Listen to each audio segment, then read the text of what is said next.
نحمده ونصلي ونسلم على رسوله النبي الكريم أما بعد فأعوذ بالله من الشيطان الرجيم بسم الله الرحمن الرحيم لقد كان لكم في رسول الله أسوة حسنة صدق الله العلي العظيم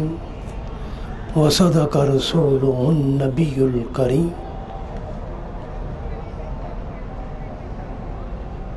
معزز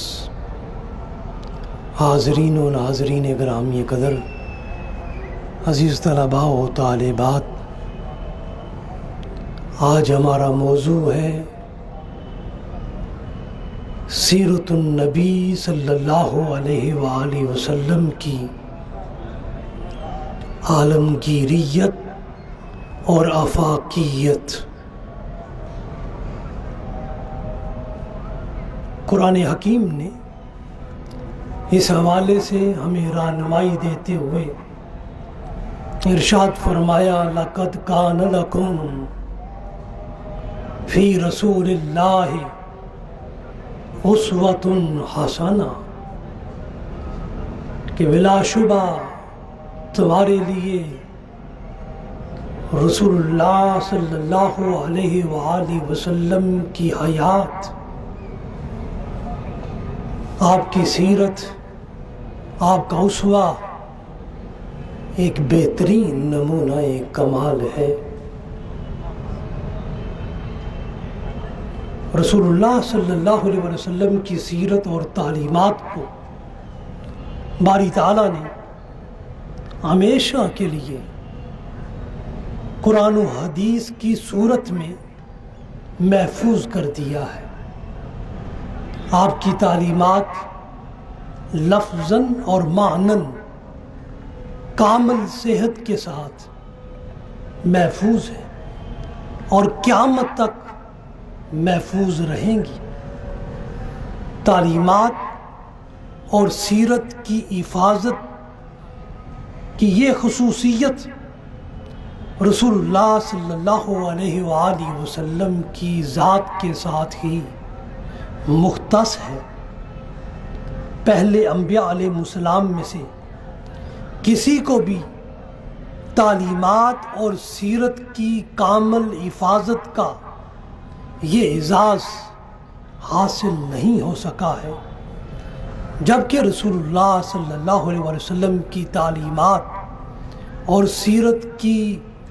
حفاظت کا ذمہ باری تعالیٰ نے از خود لیا ہے اور ارشاد فرمایا اِنَّا نَحْنُ نَزَّلْنَا الذِّكْرَ وَإِنَّا لَهُ لَحَافِظُونَ، بے شک ہم ہی اس ذکر کو بصورت قرآن نازل کرنے والے اور ہم ہی اس کے نگہباں ہیں۔ حاضرین و ناظرین گرامی قدر، رسول اللہ صلی اللہ علیہ وآلہ وسلم کی تعلیمات کا پہلا اور اساسی ماخذ خود قرآن ہے۔ پوری روئے زمین پر 1400 سال سے ایک لفظ کے اختلاف کے بغیر قرآن تحریراً، مطبوعاً، یاداشتاً محفوظ ہے۔ شرق تا غرب قرآن حکیم کے کروڑوں نسخے آج تک موجود ہیں، چھپے ہوئے ہیں، چھپ رہے ہیں۔ کسی نسخے میں بھی دوسرے سے اختلاف نہیں، اس کے برعکس دوسری علمی کتابوں میں، سماوی کتابوں میں اختلاف ہی اختلاف ہمیں نظر آتا ہے۔ حاضرین و ناظرین گرامی قدر، جس زبان میں یہ قرآن نازل ہوا ہے وہ زبان آج تک زندہ و تابندہ ہے اور موجودہ زمانے کی دنیا کی سب سے بڑی دوسری بڑی زبان ہے، اور 1500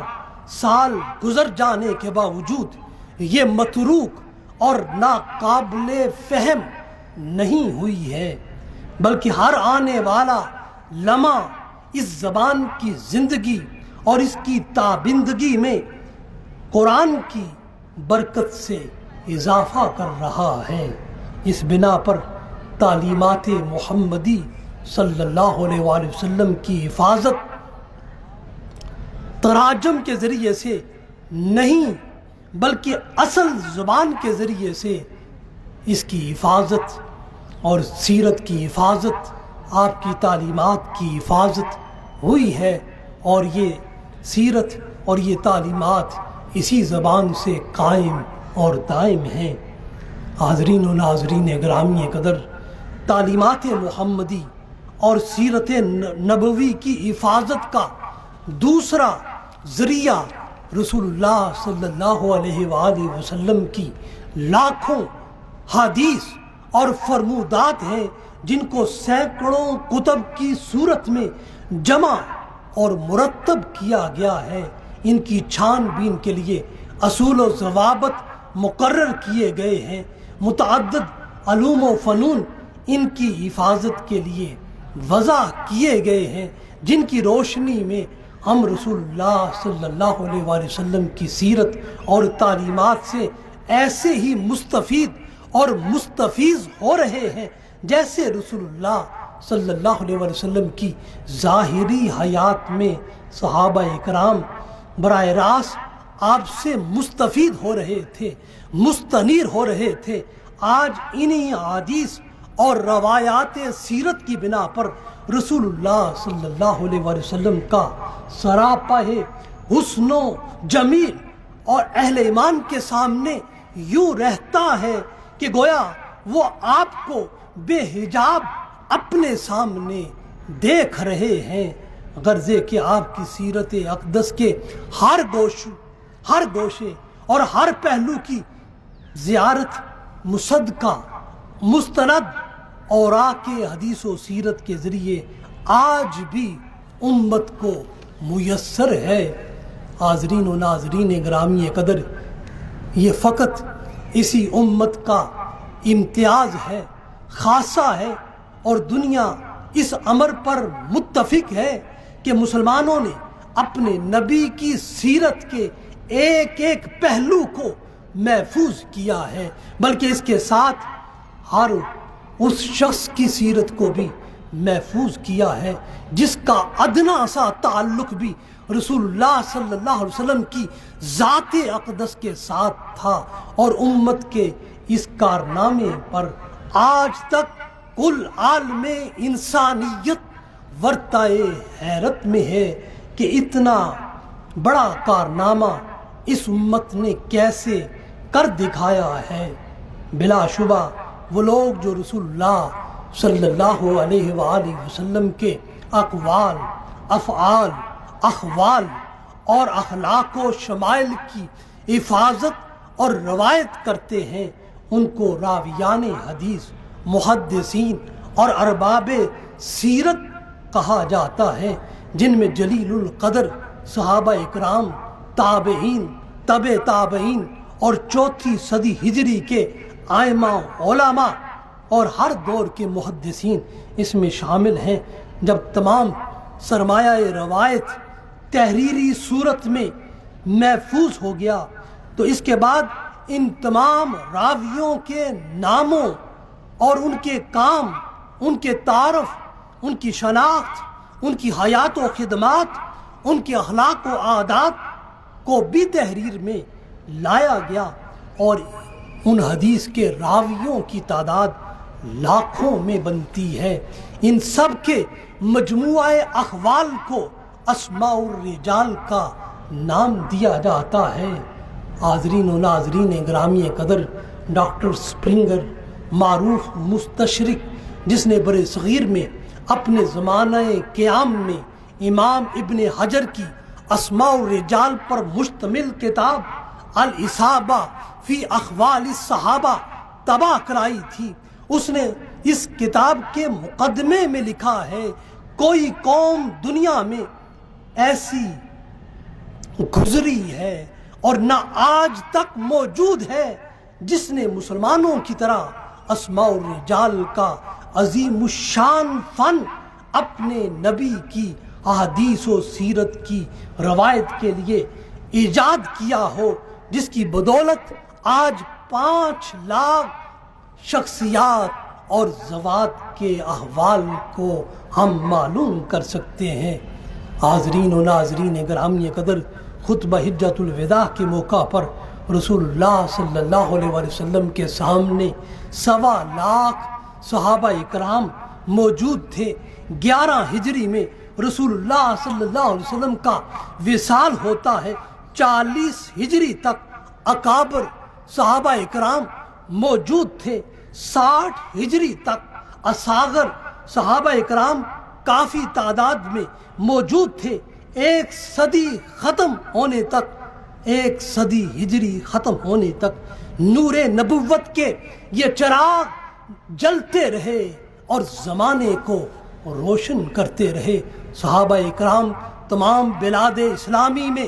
پھیل گئے تھے، ہر جگہ اسلام کی روشنی پہنچاتے رہے، رسول اللہ کی سیرت کے چراغ روشن کرتے رہے۔ شام میں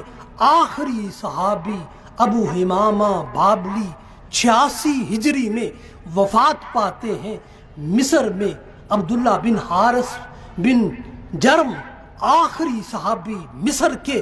86 ہجری میں وصال کرتے ہیں۔ کوفہ کے آخری صحابی عبداللہ بن عوفی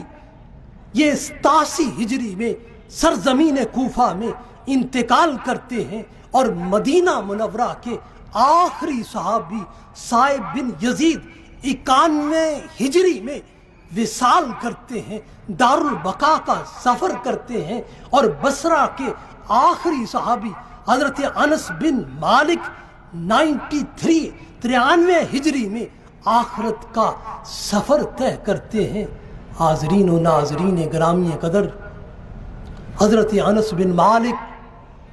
وہ صحابی رسول ہیں جو رسول اللہ صلی اللہ علیہ وسلم کے خادم خاص تھے، اور مسلسل 10 برس تک کاشانہ نبوت میں رسول اللہ صلی اللہ علیہ وسلم کی خدمت پر مامور رہے، اور 93 ہجری میں یہ وصال کرتے ہیں۔ تابعین وہ راویان حدیث و سیرت ہیں جنہوں نے صحابہ اکرام سے نسبت تلمذ کا فیض حاصل کیا ہے۔ ان کا دور بھی 1 ہجری سے شروع ہو جاتا ہے۔ ہر وہ شخص تابعی ہے جس نے کسی صحابی کی زیارت حالت ایمان میں کی ہے، کسی شخص نے حیات رسول پائی ہے،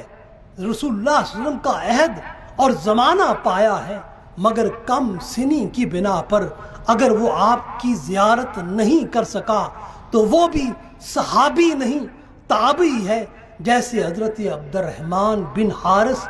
3 ہجری کا زمانہ پاتے ہیں اور رسول اللہ صلی اللہ علیہ وسلم کا عہد ہے لیکن زیارت نہیں ہوئی۔ قیس بن ابی حازم 4 ہجری کا زمانہ دیکھتے ہیں لیکن زیارت رسول سے محروم رہتے ہیں۔ سعید بن مسیب رسول اللہ صلی اللہ علیہ وسلم کے وصال کے بعد 14 ہجری میں پیدا ہوتے ہیں، تابعی ہیں۔ غرض کہ ہر شہر میں صحابہ اکرام کے ساتھ ساتھ تابعین کی بھی کثیر تعداد موجود تھی۔ یہ تمام طبقات، طبقہ صحابہ، طبقہ تابعین اور طبقہ اتباع التابعین، سب کے سب مل کر رسول اللہ صلی اللہ علیہ وسلم کی حدیث و سیرت کو عام کر رہے تھے، روایت کر رہے تھے، اور بلغوا انی ولو آیا پر عمل کر رہے تھے، اور ان کو پورے حزم و احتیاط کے ساتھ ان سارے فرمودات اور ارشادات کو روایت کر رہے تھے۔ صحابہ اکرام میں سے ان صحابہ اکرام نے کثیر الروایا رسول اللہ صلی اللہ علیہ وسلم کی حدیث کو بہت زیادہ کثرت کے ساتھ روایت کرنے کا اعزاز پایا ہے، جن میں پہلا نام سیدنا ابو ہریرہ رضی اللہ تعالی عنہ کا آتا ہے 5374 حدیث کو روایت کرنے کا اعزاز پاتے ہیں۔ حضرت عبداللہ ابن عباس 2660 حدیث کو نقل کرتے ہیں۔ ام المومنین حضرت عائشہ صدیقہ رضی اللہ تعالی عنہا 2210 حدیث کو نقل کرتی ہیں۔ حضرت عبداللہ بن عمر حدیث کو روایت کرتے ہیں 1630۔ حضرت جابر بن عبداللہ 1560 حدیث کو بیان کرتے ہیں۔ حضرت انس بن مالک 1286 حدیث کو روایت کرتے ہیں۔ حضرت ابو سعید خدری 1170 حدیث کو امت تک پہنچاتے ہیں۔ حاضرین و ناظرین گرامی قدر، اس کے علاوہ تمام صحابہ اکرام رسول اللہ صلی اللہ علیہ وسلم کے ان ارشادات کو اپنا عمل بنائے ہوئے تھے، اپنی زندگی کی پہچان بنائے ہوئے تھے، اور ان کی پوری زندگی آپ کے اس ارشاد کی آئینہ دار تھی۔ بلغوا عنی ولو آیا، ہے میرے اصحاب مجھ سے جو کچھ سنو، چاہے وہ ایک کلمہ ایک جملہ ہی کیوں نہ ہو، بلغو، اسے آگے پہنچانے والے بن جاؤ۔ اسی طرح رسول اللہ صلی اللہ علیہ وسلم کا یہ ارشاد گرامی بھی ہر صحابی رسول کو روایت حدیث اور نقل سیرت کی طرف متوجہ کر رہا تھا۔ فَلْيُبَلِّغُ الشَّاهِدُ الْغَائِبُ، جو آج میری مجلس میں موجود ہے وہ میری بات کو اس تک پہنچا دے جو میری مجلس میں موجود نہیں ہے۔ حاضرین و ناظرین گرامی قدر، صحابہ کرام کے زمانے میں کل علم قرآن اور حدیث و سیرت کا فہم و ابلاغ تھا۔ اس علم کی واقفیت اور آگاہی ہی میں لگنا اور مصروف ہونا ہی علم کا اصول تھا۔ اس زمانے میں ساری دینی اور دنیاوی عزتوں اور رفتوں کا ذریعہ یہی علم تھا۔ اس لیے تمام صحابہ اکرام نے اپنی اولادوں، اپنے عزیزوں، اپنے دوستوں، اپنے جاننے والوں اور نہ جاننے والوں کو یہی قرآن و حدیث کا علم سکھایا تھا، اور یہی علم ہی ان کو بتایا تھا۔ یوں صحابہ اکرام کی زندگی کا پل پل اسی علم کے فہم اور ابلاغ کے لیے وقف تھا، اور یہی ان کے شب و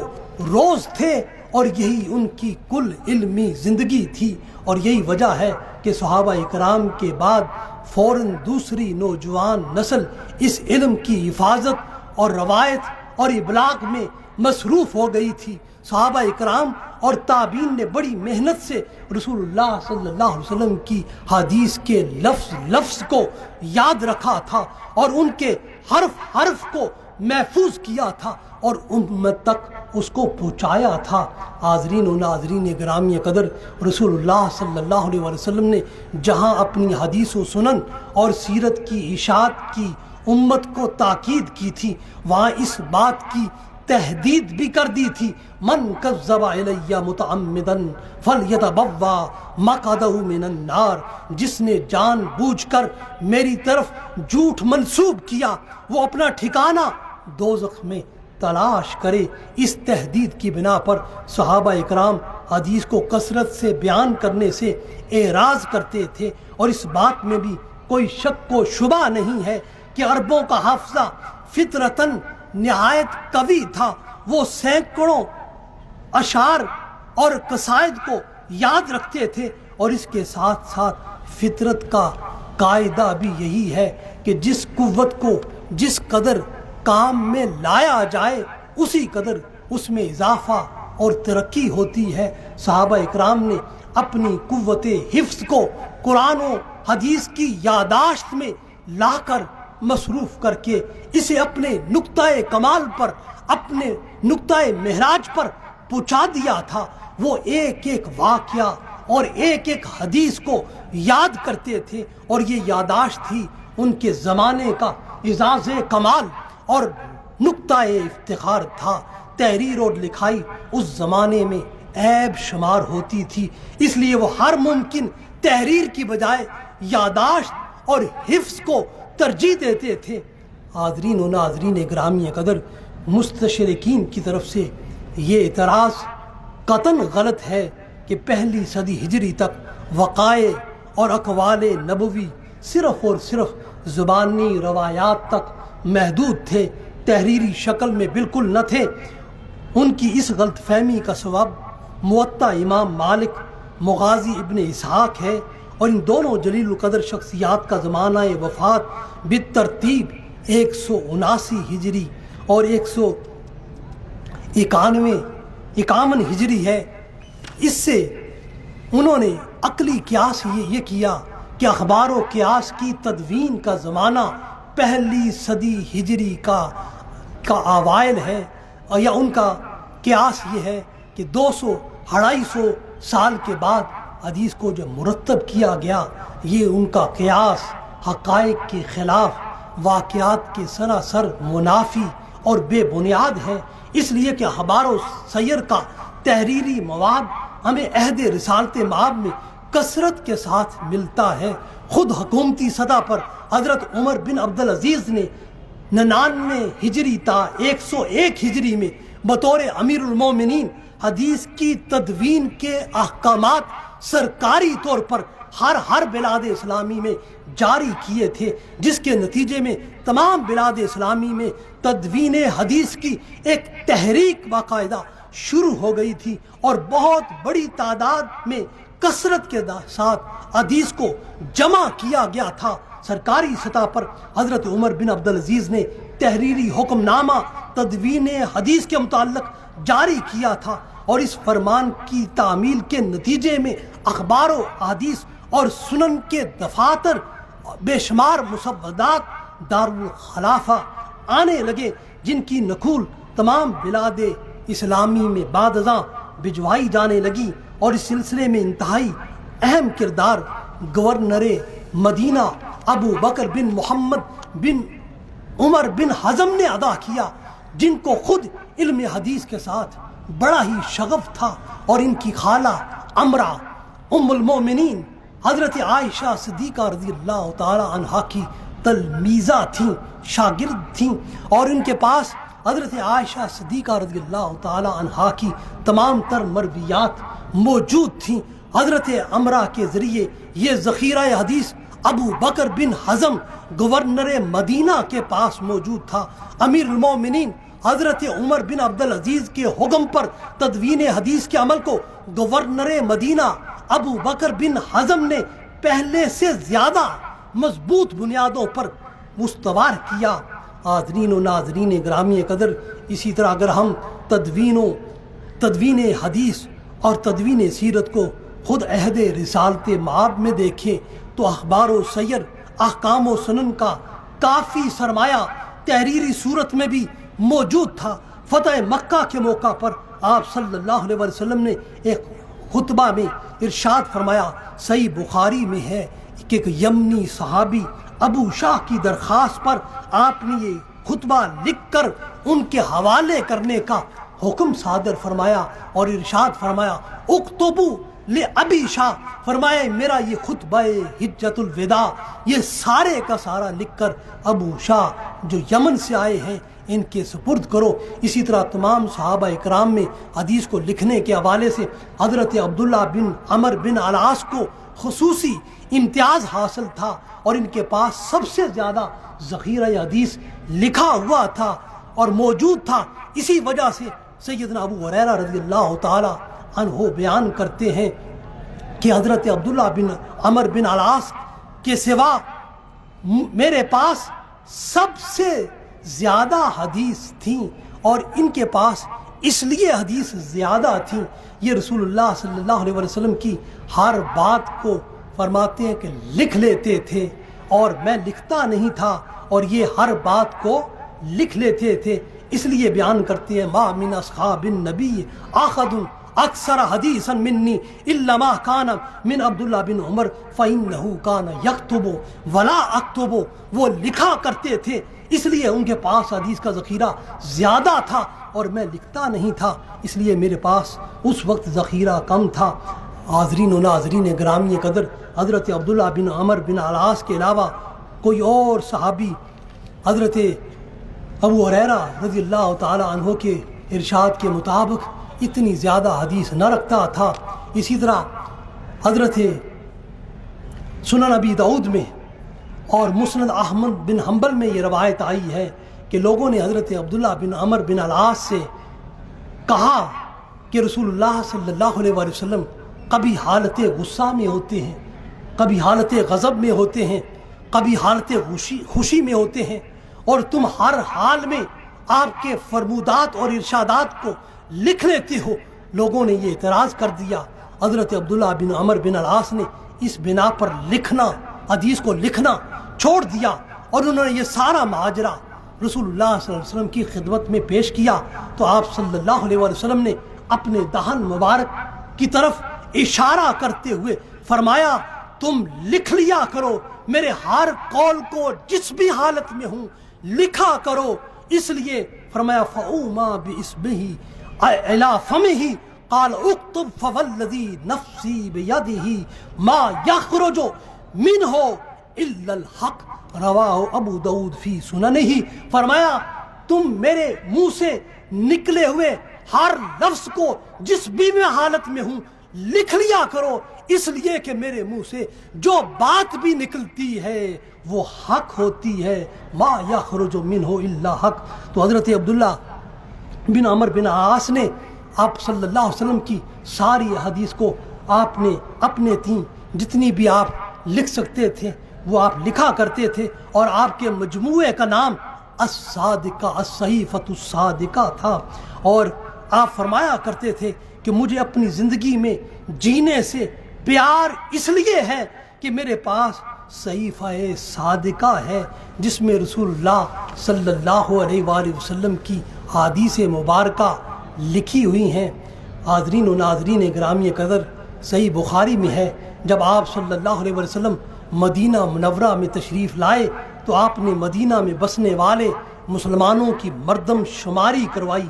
اور ان کے نام باقاعدہ لکھوائے، اور ان کی تعداد اس وقت 1500 کے قریب صحابہ اکرام کی بنتی تھی۔ عن حذیفہ قال قال النبی صلی اللہ علیہ وسلم اکتبوا الى من تلفظ بالاسلام من الناس فكتبنا له 1500 رجل، رواہ بخاری فی صحیح۔ حضرت حذیفہ روایت کرتے ہیں کہ رسول اللہ صلی اللہ علیہ وسلم نے فرمایا لوگوں میں سے جو آدمی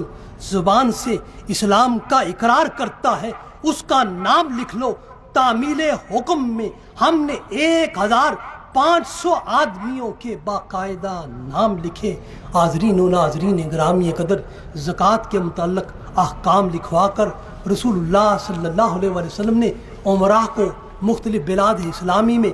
اپنے عمال، اپنے گورنر کو بھجوائے، اور یہ احکام تحریری صورت میں حضرت ابو بکر صدیق رضی اللہ تعالی عنہ کے عہد میں آپ کے پاس آئے، پھر ان سے ابو بکر بن حزم کے خاندان کے پاس یہ سارے احکامات محفوظ رہے۔ اسی طرح زکوٰۃ کے محصلین کے پاس مزید احکام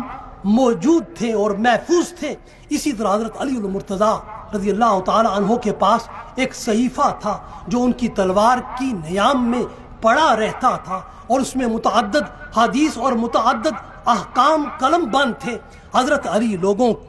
کی درخواست پر ان کو وہ صحیفہ جس میں حدیث لکھی ہوئی تھی باقاعدہ دکھایا کرتے تھے۔ حاضرین و ناظرین گرامی قدر، رسول اللہ صلی اللہ علیہ وسلم نے جب عمر بن حزم کو یمن کا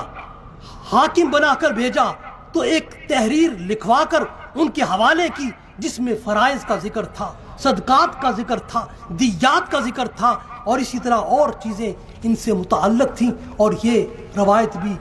کنز العمال میں آئی ہے۔ اسی طرح وائل بن حجر جب بارگاہ نبوی سے اجازت لے کر اپنے وطن حضرموت جانے لگے تو رسول اللہ صلی اللہ علیہ وسلم نے خاص طور پر بطور خاص ایک نامہ مبارک ان کے لیے لکھوایا جس میں نماز، روزہ، ربا، شراب اور دیگر احکام شرع درج تھے۔ یہ روایت المعجم الصغیر میں آئی ہے۔ اسی طرح ایک موقع پر حضرت عمر فاروق رضی اللہ تعالی عنہ نے مجمع عام سے پوچھا کس شخص کو معلوم ہے کہ رسول اللہ صلی اللہ علیہ وسلم نے شوہر کی دیت میں بیوی کو کیا وراثت عطا کی تھی؟ اس پر دحاق بن سفیان کھڑے ہوئے اور کہا مجھے معلوم ہے کہ رسول اللہ صلی اللہ علیہ وسلم نے ہمیں کیا کچھ لکھوایا تھا۔ حاضرین و ناظرین گرامی قدر، حضرت عمر بن عبدالعزیز نے اپنے عہد خلافت میں احکام صدقات کے متعلق رسول اللہ صلی اللہ علیہ وسلم کے ارشادات کو تلاش کرنے کے لیے اہل مدینہ کے پاس اپنے قاصد بھجوائے تو وہ احکام آل عمر بن حزم کے پاس تحریری صورت میں موجود تھے، محفوظ تھے۔ اسی طرح رسول اللہ صلی اللہ علیہ وسلم نے اہل یمن کی طرف جو احکام لکھوا کر بھجوائے تھے ان میں ان مسائل کو بھی بیان کیا گیا تھا کہ قرآن حکیم کو صرف پاکی کی حالت میں، پاکیزگی کی حالت میں چھوا جائے، غلام کو خریدنے سے پہلے آزاد نہیں کیا جا سکتا، نکاح سے پہلے طلاق واقع نہیں ہو سکتی۔ اسی طرح حضرت معاذ بن جبل نے بحیثیت حاکم یمن رسول اللہ سے تحریری استفسار کیا تھا کیا سبزیوں میں زکوٰۃ ہے، تو آپ نے تحریری حکم نامہ بھجوایا تھا کہ سبزیوں میں زکوٰۃ نہیں ہے۔ اسی طرح حضرت عبداللہ بن عمر بن العاص نے خود رسول اللہ صلی اللہ علیہ وسلم کی اجازت سے ایک نسخہ احادیث کے حوالے سے لکھا تھا۔ مختلف لوگ اس نسخے کو دیکھنے کے لیے حضرت عبداللہ بن عمر بن العاص کے پاس آتے تھے اور آپ بلا تعمل یہ لکھا ہوا نسخہ عہد صحابہ میں دکھایا کرتے تھے اور عہد تابعین میں۔ حاضرین و ناظرین گرامی قدر، حضرت سیدنا ابو ہریرہ تمام صحابہ اکرام میں سے سب سے زیادہ حافظ الحدیث تھے۔ رسول اللہ صلی اللہ علیہ وسلم نے ان کو حدیث یاد رکھنے کی خصوصی دعا عطا کی تھی اور خصوصی فیض عطا کیا تھا۔ حضرت ابو ہریرہ کی تمام تر مرویات کو ان کے شاگرد خاص حمام بن منبع نے محفوظ و مدون کر لیا تھا اور حدیث کا یہ مجموعہ آج صحیفہ حمام بن منبع کے نام سے آج بھی مطبوعہ صورت میں بآسانی سے آج میسر ہے، اور یہ صحیفہ حضرت ابو ہریرہ نے پہلی صدی ہجری کے وسط میں خود ان کو املا کرایا تھا۔ اسی طرح بشیر بن نحیک نے حضرت ابو ہریرہ رضی اللہ تعالی عنہ کی روایات کو محفوظ کیا تھا اور ان کو مجموعہ محفوظ تھا اور ان کو باقاعدہ روایت کرنے کی ان سے اجازت حاصل کی تھی۔ حاضرین و ناظرین گرامی قدیر، کثیر صحابہ اکرام میں سے حضرت انس بن مالک اپنے بیٹوں کو علم حدیث کو لکھنے کی باقاعدہ اور باضابطہ ترغیب دیا کرتے تھے اور یوں فرمایا کرتے، اے میرے بچوں، قید العلم بالکتابہ، علم کو تحریر کی صورت میں محفوظ کر لو، علم کو لکھ کر محفوظ کر لو۔ اس لیے ابان بن عثمان ان کے شاگرد خاص ان کے سامنے بیٹھ کر ان کی روایات کو قید تحریر میں لایا کرتے تھے۔ واقدی سیرت نبوی کے ابتدائی مصنفین میں سے ہیں، وہ ایک روایت میں بیان کرتے ہیں کہ منذر بن ساوی رئیس عمان کے نام رسول اللہ صلی اللہ علیہ وسلم نے ایک نامہ مبارک بھجوایا تھا جس کی ایک نقل حضرت عبداللہ بن عباس کے ذخیرہ کتب میں میسر آئی۔ حضرت عبداللہ ابن عمر کے تلمیذ نافع تھے جو ان کی خدمت میں 30 برس تک رہے تھے اور وہ ان کی روایت کردہ ساری حدیث کو اپنے پاس محفوظ رکھتے تھے۔ حاضرین و ناظرین گرامی قدر، یہ سارے دلائل اور شواہد اس لیے پیش کیے گئے کہ آج کی علمی اور تحقیقی دنیا تحریری سرمایہ پر بڑا اعتماد کرتی ہے اور اسی ذریعے کو سب سے زیادہ قابل وثوق سمجھتی ہے۔ تو ہم نے ان روایات کے ذریعے اب تک یہ جانا ہے کہ بے شمار صحابہ اکرام نے رسول اللہ صلی اللہ علیہ وسلم کی حدیث کو رقم کیا تھا اور اپنے اپنے صحائف تیار کیے تھے جو آج تک یادگار ہیں۔ مسند احمد بن حنبل اور دیگر مسانید میں وہ سارے کے سارے محفوظ ہیں۔ حاضرین و ناظرین گرامی قدر، خلاصہ کلام کی طرف بڑھتے ہوئے میں عرض کروں، رسول اللہ صلی اللہ علیہ وسلم نے جس عظیم اور عالمی پیغمبرانہ مشن کا آغاز مکہ المکرمہ سے کیا تھا، وہ مشن آپ کی ظاہری حیات میں ہمہ جہت کامیابی و کامرانی کے ساتھ مکمل ہو گیا۔ آپ کی پیغمبرانہ جد و جہد کا پہلا مرحلہ اسلامی ریاست کا قیام تھا، دوسرا مرحلہ فتح مکہ تھا، تیسرا خطبہ حجۃ الوداع کے ذریعے تمام انسانوں کو ایک منشور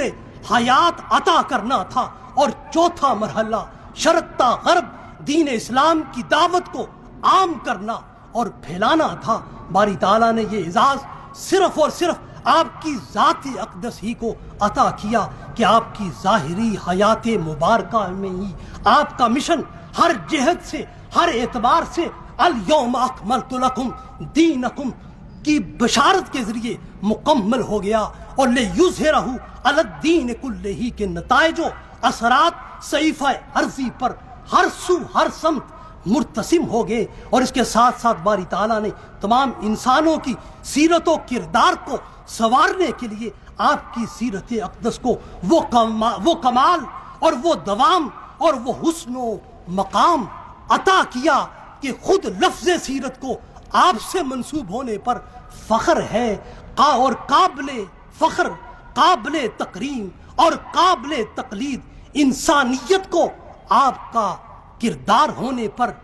فخر ہے۔ مجتبعیت اور مصطفیت کے مناسب کو آپ کی شخصیت کی زینت ہونے پر ناز ہے، ابدیت کو آپ کا مقام علیہ ہونے پر فخر ہے، اور نبوت کو لکل العالمین کل جہاں کے لیے آپ کا منصب ہونے پر فخر ہے، اور رسالت الی کافۃ الناس کو آپ کی فضیلت ہونے پر ناز ہے۔ انسانیت ہزارہا سال سے اپنے بلوغ کا سفر طے کرتی رہی، نبوت اور رسالت اپنے فضائل اور کمال کے مراحل سے گزرتی رہی۔ جب انسان مکمل طور پر اپنی ذہنی، فکری اور شعوری صلاحیتوں میں کامل ہو گیا اور ان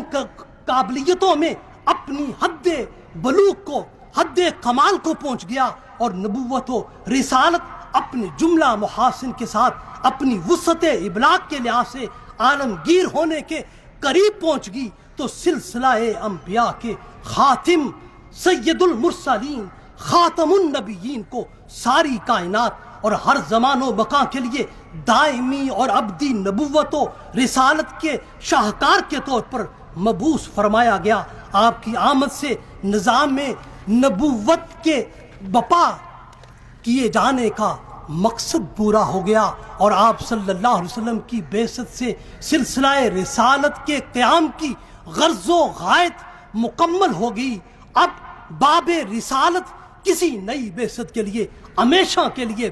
بند کر دیا گیا، اور ختم نبوت کا دائمی اعلان کر دیا گیا۔ آپ کی سیرت اقدس کو نبوت اور رسالت کی آخری سیرت بنا کر انسانوں کی فلاح اور نجات کا ضامن بنا دیا گیا، اور اس سیرت کی اتباع اور پیروی کو ہی انسانیت کی معراج بنا دیا گیا۔ یہی وجہ ہے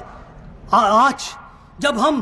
تاریخ عالم کے نقشے میں انسانی سیرتوں کا مطالعہ کرتے ہیں تو آپ کی سیرت کے مقابلے میں ہر سیرت جزوی ہے۔ صرف اور صرف آپ ہی کی سیرت اپنے اندر کلیت رکھتی ہے، تمامیت رکھتی ہے، اور ہر اعتبار سے کاملیت رکھتی ہے۔ مثلا ایک سپہ سالار ہے اور فاتح کے طور پر کوئی دکھائی دیتا ہے، وہ سکندر اعظم ہے، نپولین ہے، ہٹلر ہے۔ ان کو اگر ہم پڑھنا چاہیں تو وہ فقط ایک سپہ سالار کے طور پر نظر آتے ہیں۔ کوئی خصوصی عبادات اور ریاضات اور مراقبات میں ہمیں نظر آتا ہے، وہ گوتم بدھ ہو، مہاویر سوامی ہو۔ اسی طرح اگر حکمران کے طور پر دیکھنا چاہیں تو ہمیں اشوک نظر آتا ہے، ایک سماجی مصلح کے طور پر دیکھتے ہیں تو کنفیوشس کو ہم دیکھتے ہیں، ایک فلسفی اور حکمت داں کے طور پر ہم افلاطون اور ارسطو کو دیکھتے ہیں، اور ایک سائنسدان کے طور پر نیوٹن کو دیکھتے ہیں۔ یہ تمام تاریخی شخصیات زندگی کے کسی ایک میدان میں نمایاں ہوئی، صرف انہی شعبہ جات اور میادین سے دلچسپی رکھنے والوں کے لیے یہ ایک مثال ہے، اور ان کی سیرت ان کے لیے حجت ہے، ایک نمونہ ہے، مگر دیگر تمام شعبہ حیات والے انسان ان کی سیرت سے مستفید نہیں ہو سکتے۔ حاضرین و ناظرین گرامی کا قدر، اس کے برعکس رسول اللہ صلی اللہ علیہ وسلم کی حیات مبارکہ اور سیرت اقدس کو باری تعالیٰ نے یکسر مختلف بنایا ہے، نہایت جامع اور مانع بنایا ہے، ہمہ جہت اور ہمہ گیر بنایا ہے، عالمگیریت اور آفاقیت کے وصف سے مزین کیا ہے۔ آپ کی آیات اور سیرت مبارکہ انسانی زندگی کے تمام شعبہ حیات کے فلک عظمت پر آفتاب کی مانند آپ کی سیرت کا یہ سورج چمک رہا ہے، اور ہر میدان اور ہر شعبے سے تعلق رکھنے والوں کے لیے آپ کی سیرت ایک مینارہ نور ہے، خواہ وہ شخص انسانی معاشرے کا ایک عام شہری ہو، کسی خاندان کا سربراہ ہو، کسی کا شوہر ہو، کسی کا باپ ہو، اور خواہ وہ مذہبی اور روحانی رہنما ہو، کوئی تاجر ہو، کوئی رفائی کارکن اور لیڈر ہو، کوئی سیاسی رہنما ہو، کوئی ریاستی سربراہ ہو، کوئی عالم و خطیب ہو، کوئی مربی ہو، مرشد ہو، کوئی مقنن ہو، کوئی جج ہو، اور کوئی سپاہی و جرنیل ہو، کوئی حکیم و فلسفی ہو، کوئی مبلغ و خطیب ہو، غرضے کے کوئی معلم ہو، ان میں سے ہر شخص اپنی زندگی کے مخصوص حالات اور مقتضیات کے مطابق خاص ہدایت کا طالب ہوتا ہے، جس کا روشن اظہار اور کردار اس شعبے کی اعلیٰ سیرت بنتی ہے، جس کی وجہ سے انسان کو کسی دوسری جگہ نہیں جانا پڑتا، یہاں تک کہ مرد و زن، بچے، بوڑھے، جوان، سبھی کے سبھی اپنے طرز عمل کو درست کرنے کے لیے، اپنے مسائل حیات کو حل کرنے کے لیے اسی ایک باب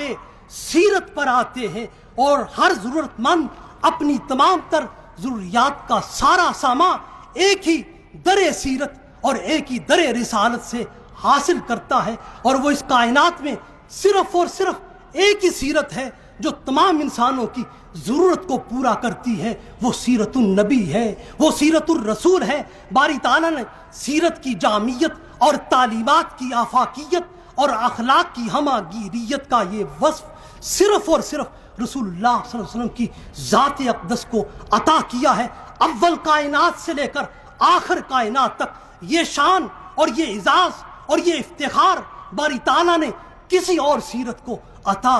نہ کیا ہے، نہ قیامت تک کیا جائے گا۔ اس لیے مولانا عبد الرحمن جامی نے کیا خوب کہا، حسن یوسف دم عیسیٰ ید بیضاداری، آنچے خوباں ہما دارن، آنچے خوباں ہما دارن، تو تنہا داری، تو تنہا داری۔ اور شیخ سعدی پکار اٹھے، بلغ العلا بکمالہ، بلغ العلا بکمالہ، کشفت دجا بجمالہ، حسنت جمیع خصالہ، صلو علیہ وآلہ، صلو علیہ وآلہ، وآخر دعوانا ان الحمدللہ۔